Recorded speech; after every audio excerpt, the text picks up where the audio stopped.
ಇದೇ ಸಂದರ್ಭದಲ್ಲಿ ನಾನು 5 ಬಾರಿ ಪ್ರಶ್ನೆ ಕೇಳಿದ್ದೀನಿ, 5 ಬಾರಿ ರಿಕ್ವೆಸ್ಟ್ ಮಾಡಿದ್ದೀನಿ. ನಂದು ಕರ್ನಾಟಕ, ಆಂಧ್ರ, ತಮಿಳುನಾಡು ಗಡಿಭಾಗ ಸೇರ್ತಕ್ಕಂಥ ನನ್ನ ಪ್ಲೇಸ್ ಅದು. ನಾನು ಕೈ ಮುಗಿದು ನಿಮ್ಮನ್ನು ಕೇಳ್ತಾ ಇದ್ದೀನಿ, ನನ್ನ ಮನೆಗೋ ಇಲ್ಲ ನಾನು ಬೇರೆಯವರಿಗೆ ಕೇಳ್ತಾ ಇಲ್ಲ ಅದಲ್ವಾ. ಒಂದು ಪ್ರವಾಸಿ ತಾಣವನ್ನ ಇಂಪ್ರೂವ್ ಮಾಡ್ಲಿಕ್ಕೆ ಒಂದು ಅವಕಾಶ ಮಾಡಿಕೊಡಿ. ಸೀತಾಮಹಾದೇವಿ ಅವಕಾಶ ಹುಟ್ಟಿರ್ತಕ್ಕಂಥ ಒಂದು ಸ್ಥಳ ಅದು. ಸಹಸ್ರಾರು ಸಂಖ್ಯೆಯಲ್ಲಿ ಪ್ರತಿ ವಾರ ಬರ್ತಾ ಇದ್ದಾರೆ. ದಯವಿಟ್ಟು ನಮ್ಮ ಕರ್ನಾಟಕ ರಾಜ್ಯದಲ್ಲಿ ಒಳ್ಳೆ ಸ್ಥಳ ಇದೆ, ಅದನ್ನು ಗುರುತಿಸಿ ಒಳ್ಳೆಯ ಒಂದು ಮಟ್ಟಕ್ಕೆ ತಗೊಂಡೋಗಿ ಅಂತ ತಮ್ಮ ಡಿಪಾರ್ಟ್ಮೆಂಟ್ಗೆ ಕೇಳ್ತಾ ಇದ್ದೀನಿ. ನಾನು ಈ ಸಂದರ್ಭದಲ್ಲಿ ಕೇಂದ್ರ ಸರ್ಕಾರ ಅಂತ ಇದ್ರೆ ರಾಜ್ಯ ಸರ್ಕಾರ ಏನ್ ಮಾಡ್ತಾರೆ ಅರ್ಥ ಆಗ್ತದೆ. ಮತ್ತೆ ನೋಡೋ ಇಬ್ರು ಏನ್ ಮಾಡ್ತಾರೆ ಅಂತ ಹೇಳಿ ಗಮನ ಸೆಳೆದಿದೆ, ಉತ್ತರ ಕೊಟ್ಟಿದ್ದಾರೆ. ಈ ರಾಜ್ಯ ಸರ್ಕಾರ ಏನ್ ಮಾಡ್ತಾರೆ ಯೋಜನೆ ಅದು ಒಂದು ಆ ಯೋಜನೆಯಲ್ಲಿ ಹೋಗಿದೆ, ಅದನ್ನು ಹೇಳಿದ್ದಾರೆ. ಸಮೃದ್ಧಿ ಮಂಜುನಾಥ್. ಮಾನ್ಯ ಸಭಾಧ್ಯಕ್ಷರೇ, ಕೋಲಾರ ಜಿಲ್ಲೆ ಮುಳಬಾಗಿಲು ತಾಲೂಕಿನ ಪ್ರಾಚೀನ ಸ್ಥಳವಾದ ಆವನಿ ಬೆಟ್ಟಕ್ಕೆ ಅಗತ್ಯ ಮೂಲಸೌಕರ್ಯ ಕಲ್ಪಿಸಿ ಮತ್ತು ಪ್ರವಾಸಿ ತಾಣವಾಗಿ ಅಭಿವೃದ್ಧಿಗೊಳಿಸುವ ಬಗ್ಗೆ ಮಾನ್ಯ ಪ್ರವಾಸೋದ್ಯಮ ಸಚಿವರನ್ನ ಗಮನ ಸೆಳೆಯಲು ಬಯಸ್ತೀನಿ. ಮಾನ್ಯ ಸಭಾಧ್ಯಕ್ಷರೇ, ಏನು ಗೌರವಾನ್ವಿತ ಸಮೃದ್ಧಿ ಮಂಜುನಾಥ್ ಅವರು ಇಲ್ಲಿ ಗಮನ ಸೆಳೆದಿದ್ದಾರೆ, ಅದಕ್ಕೆ ಪೂರ್ತಿಯಾದಂಥ ಉತ್ತರವನ್ನು ನೀಡಲಾಗಿದೆ.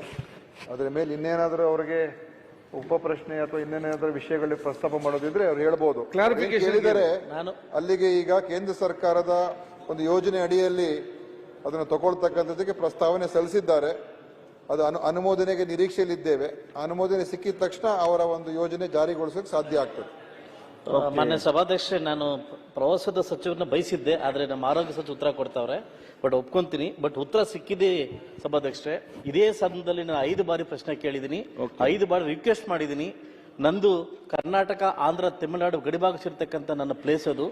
ಪ್ರತಿ ವಾರ ಕೂಡ ಸಹಸ್ರಾರು ಸಂಖ್ಯೆಯಲ್ಲಿ ಅಲ್ಲಿ ಪ್ರವಾಸಿಗರು ಬರ್ತಾ ಇದ್ದಾರೆ. ಮೂಲ ಸೌಕರ್ಯ ಮಾಡಿಕೊಡಕ್ಕೆ ನನಗೆ ಇದು ಮಾಡಿಕೊಡಿ, ಒಂದು ಅವಕಾಶ ಮಾಡಿಕೊಡಿ, ಒಂದು ಅನುದಾನ ಕೊಡಿ ಅಂತ ಇದೇ ಸಂದರ್ಭದಲ್ಲಿ 5 ಬಾರಿ ಕೇಳಿದ್ದೀನಿ. ಇದಕ್ಕೆ ಸಮಗ್ರವಾದ ಉತ್ತರ ನನಗೆ ಸಿಗ್ತಾ ಇಲ್ಲ.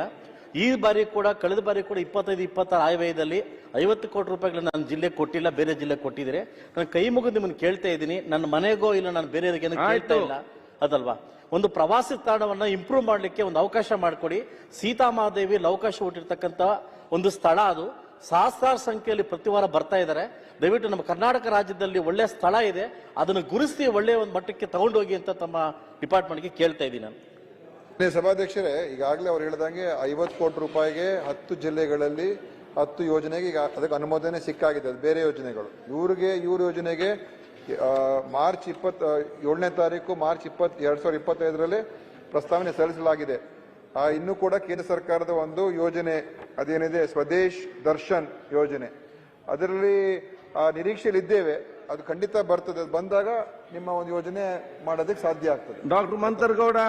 ಸಭಾಧ್ಯಕ್ಷರೇ, ಸಭಾಧ್ಯಕ್ಷ ಒಂದು ವರ್ಷ ಕೇಳ್ತೀನಿ. ಪ್ರತಿ ವರ್ಷ ಕೂಡ ಪ್ರತಿ ಸಂದರ್ಭದಲ್ಲಿ ಕೇಂದ್ರ ಸರ್ಕಾರ ಅಂತ ಇದ್ರೆ ರಾಜ್ಯ ಸರ್ಕಾರ ಏನ್ ಮಾಡ್ತಾರೆ ಅರ್ಥ ಆಗ್ತದೆ. ಮತ್ತೆ ನೋಡೋ ಇಬ್ರು ಏನ್ ಮಾಡ್ತಾರೆ ಅಂತ ಹೇಳಿ ಗಮನ ಸೆಳೆದಿದೆ, ಉತ್ತರ ಕೊಟ್ಟಿದ್ದಾರೆ. ಈ ರಾಜ್ಯ ಸರ್ಕಾರ ಏನ್ ಮಾಡ್ತಾರೆ ಯೋಜನೆ ಅದು ಒಂದು ಆ ಯೋಜನೆಯಲ್ಲಿ ಹೋಗಿದೆ, ಅದನ್ನು ಹೇಳಿದ್ದಾರೆ. ನಿಮ್ಗೆ ಬೇಕಾದಾಗೆ ಮಾಡ್ಲಿಕ್ಕೆ ಆಗ್ತದ? ಮಂತರ್ಗೌಡ್ರೆ, ಏನ್ ಸ್ಟೇಟ್ ಗವರ್ಮೆಂಟ್ ಸ್ಕೀಮ್ ಅದ?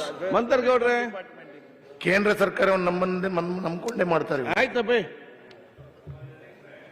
पर क्या आपका ब्रांड सुरक्षित है? इंडिया में हर साल हजारों ट्रेडमार्क वायलेशन की केसेस फाइल होते हैं. अगर आपके ब्रांड का ट्रेडमार्क रजिस्टर्ड नहीं है, ನಮ್ಮ ಶಾಂತಳ್ಳಿ ಹೋಬಳಿಲಿ